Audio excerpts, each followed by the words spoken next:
Hello and welcome back to TRBCollectibles. My name's Tom and I will be your guide through this third and final part of our trilogy here at the Kobey swap meet.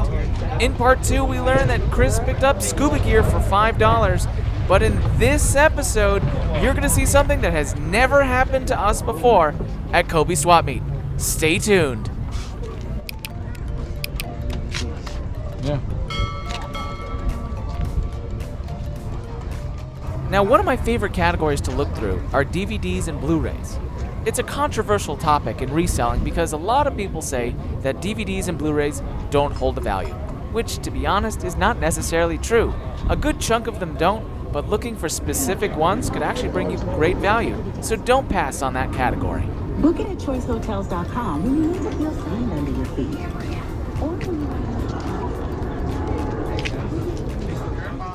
Let's talk a little bit more about Lego.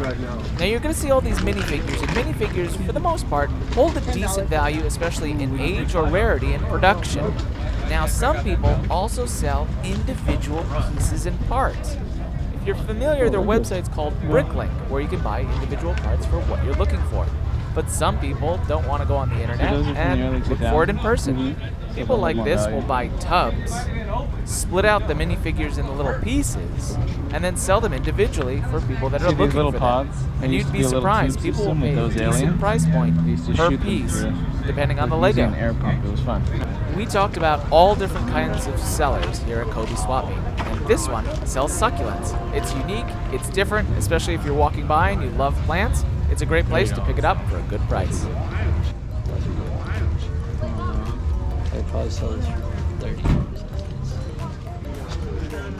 Now, as resellers, we buy a lot for other people, but every once in a while, we treat ourselves. In this case, Chris is looking up this Pete Rose jersey, which is in excellent condition, and at Kobey, you can get a pretty decent deal.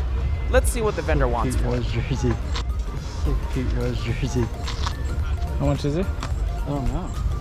I don't have a price. It's on try on the tag. No, it doesn't. No? You can ask. Let's see. It's probably gonna be expensive. No, you can always bargain. Not significantly, but I know. My bottom price is $65. Yeah, that is a real deal. I would say that this is a curated booth. The vendor knew exactly what he had and was selling it at a decent price compared to retail. Chris, knowing the pricing of jerseys, wasn't necessarily willing to pay $65 for it, but somebody else that just walks along finds this to be a good deal compared to retail and will pay that $65. It's a smart vendor. He won't sell as much inventory, but he will get those individual buyers looking for that right price for that right item. OEM? All collectibles on sale today. After the Nintendo, Super Nintendo, 64, even Atari. Third party. Now this was another example of a curated booth. The vendor will go out and buy used and new video games, used and new video game consoles, pieces and parts, and sell them in their booth. Kobey Swap Meet gets hundreds, if not thousands of people Sold that before, but on sealed. Fridays, Saturdays, and Sundays that are just walking by. This vendor will underprice These go for retailers, good. underprice eBay, but a little bit too high of a price for resellers. It's almost the sweet spot. A person who is passionate about video games will come along and see these price points and will pay what the vendor is looking for. The vendor is smart in curating, but for resellers, for Chris and I, it just wasn't worth the pickup or looking because we know what they're trying to sell. You can get a pretty decent video game here if he has the right stuff. You just have to come week after week to find out.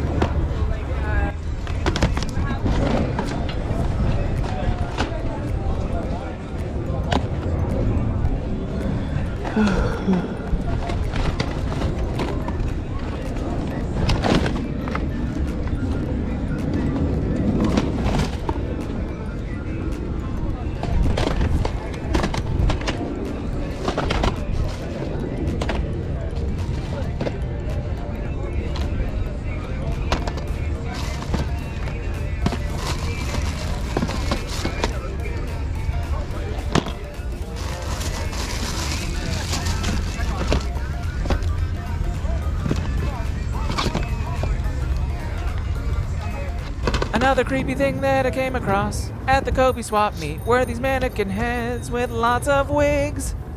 Yeah, there were a lot of them. It was creepy, and I didn't stay very long.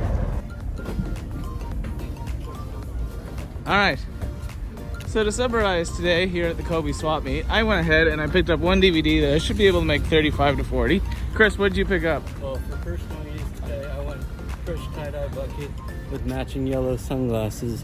Drop some comments underneath the page. Let me know what you think of the fit. I also came home with this VCD, Boy and Sea Compensator, how it's called in the business. I also got this Halloween Spooky Town collection piece that I'm going to sell at Halloween time.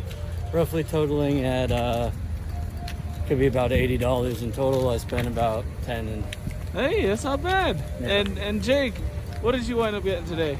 I got these sunglasses, got this protein powder. I got your credit card. Are we going to return that to Lost and Found? No. Yeah, you know, probably, maybe. No, we're going to a movie after this and we're probably going to max it out. But that's a joke because we don't believe in that. And TRBCollectibles and the Underbuck boys aren't about that life. So we're going to return that credit card to Lost and Found. Head out, and Jake got everything he intended to. Chris can go scuba diving if he chooses to. It was a great day And at just, the Kobey wait, swap just meet. remember, look for future videos of the Under the Buck boys. That's 3 of us. But look out for future content. So to give you a little bit of a background, we did find that credit card in the middle of an aisle at Kobey swap meet. But at the end of the day, if I was in that position and somebody found my credit card, I don't want them to take it and use it. That'd just be wrong. You always want to have good karma. So we went ahead and we took this credit card and we made sure it got back to Kobey so they could potentially get it back to who it belonged to. Someone knows their credit card, so we're just returning it. Thank you so much for watching. If you enjoyed today's video, please be sure to click that like button. And also check out part 1 and part 2 of our adventure at Kobey swap meet. Thanks!